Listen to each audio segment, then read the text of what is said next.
പ്രിയ സുഹൃത്തുക്കളെ, ഞാൻ Nithin Jose, Kottayam IT school master trainer. കഴിഞ്ഞ ദിവസം നാം ഒഡാസിറ്റി സോഫ്റ്റ്വെയർ ഉപയോഗിച്ച് ബീറ്റ് എങ്ങനെ ഉണ്ടാകുന്നുവെന്ന് മനസ്സിലാക്കി.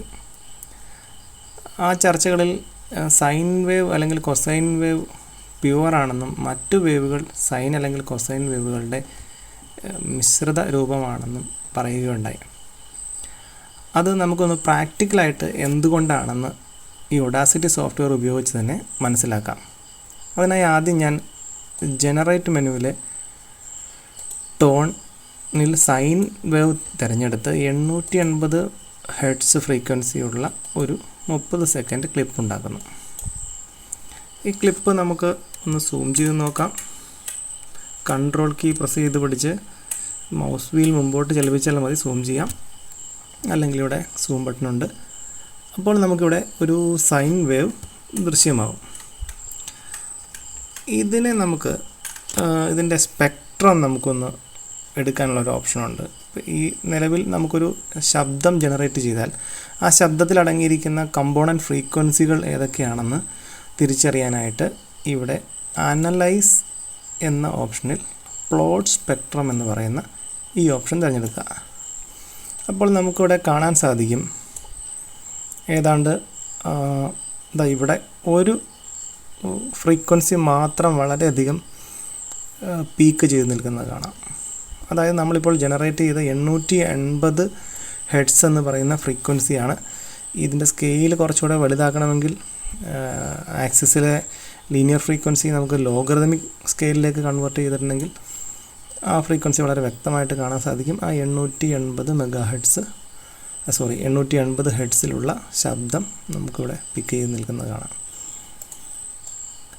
ഇനി നമുക്ക് ഇതേ വേവ് തന്നെ ഒന്നുകൂടെ, ഇപ്പോൾ സൈൻ വേവാണ് നമ്മൾ എടുത്തത്. സൈൻ വേവിന് പകരം ജനറേറ്റ് ടോണിൽ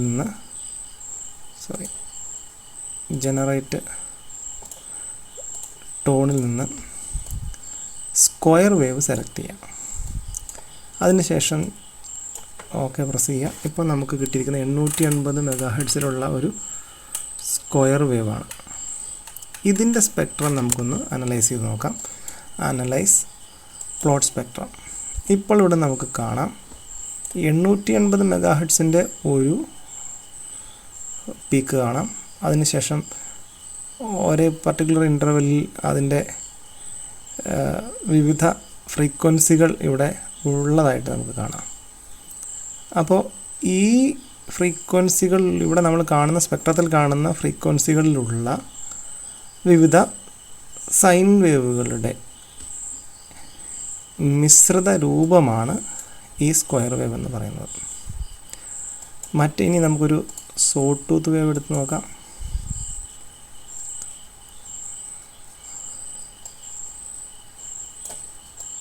സോ ടൂത്ത് വേവ് എടുക്കുന്നു. അതിൻ്റെ സ്പെക്ട്രം ഇതാണ്. സോ ടൂത്ത് വേവ്, അതിൻ്റെ സ്പെക്ട്രം നമുക്കൊന്ന് പ്ലോട്ട് ചെയ്ത് നോക്കാം. അവിടെയും കാണാം നമ്മൾ ജനറേറ്റ് ചെയ്ത ഫ്രീക്വൻസി മാത്രമല്ല, അതിൻ്റെ ഹാർമോണിക് ഫ്രീക്വൻസികളും ഇവിടെ ഉള്ളതായിട്ട് കാണാം. അപ്പോൾ ഒരു സൈൻ വേവ് എടുക്കുമ്പോൾ കൃത്യം ഒരു വേവ് മാത്രമേ, അല്ലെങ്കിൽ ആ സ്പെക്ട്രത്തിൽ നമുക്ക് ആ ഒരൊറ്റ ഫ്രീക്വൻസി മാത്രം കാണാം. പക്ഷേ മറ്റ് ഷേപ്പുള്ള വേവുകൾ എടുത്തു കഴിഞ്ഞാൽ ഇത്തരത്തിൽ പല ഫ്രീക്വൻസികളിലുള്ള അല്ലെങ്കിൽ പല ഹാർമോണിക്സുകൾ കൂടിച്ചേർന്ന വേവുകളാണെന്ന് നമുക്ക് തിരിച്ചറിയാൻ സാധിക്കും. ഇതൊരു മാത്തമാറ്റിക്കലി ഫ്യൂറിയർ അനാലിസിസ് ഉപയോഗിച്ചിട്ട് നമുക്ക് ഇതിനെ എക്സ്പ്ലെയിൻ ചെയ്യാൻ സാധിക്കും. ഇതിൻ്റെ ഒരു പ്രാക്ടിക്കൽ രൂപം മാത്രമാണ് ഞാനിവിടെ ഒഡാസിറ്റി ഉപയോഗിച്ച് ഇവിടെ കാണിച്ചിരിക്കുന്നത്. ഇതിൽ നിന്ന് നമുക്ക് മനസ്സിലാക്കാം സൈൻ വേവ് ആണ് ഒരു പ്യുവർ ഫ്രീക്വൻസി, അല്ലെങ്കിൽ നമുക്ക് 880 ഹെർട്സ് ഉള്ള ഒരു സൈൻ വേവ് ജനറേറ്റ് ചെയ്താൽ അവിടെ ആ സ്പെക്ട്രത്തിൽ 880 ഹെർട്സുള്ള വേവ് മാത്രമേ ഉള്ളൂ. പക്ഷേ അതിൻ്റെ സ്ഥാനത്ത് 880 ഹെർട്സ് ഫ്രീക്വൻസിയുള്ള ഒരു സ്ക്വയർ വേവാണ് ജനറേറ്റ് ചെയ്യുന്നതെങ്കിൽ 880 ഹെർട്സുള്ള ഒരു സ്ക്വയർ വേവും 880 ഹെർട്സുള്ള വേവിനോടൊപ്പം തന്നെ അതിൻ്റെ ഓവർടോണുകളും ഹാർമോണിക്സും കൂടെ അതിനകത്ത് ദൃശ്യമാകും.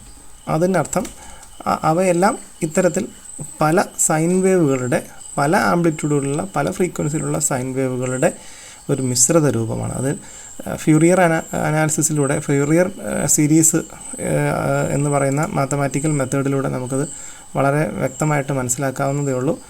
അതിൻ്റെ ഒരു പ്രാക്ടിക്കൽ രൂപമാണ് ഇവിടെ കാണുന്നത്. അതിൻ്റെ മാത്തമാറ്റിക്കൽ എക്സ്പ്ലനേഷൻ ആവശ്യമെങ്കിൽ പിന്നീട് നൽകുന്നതാണ്.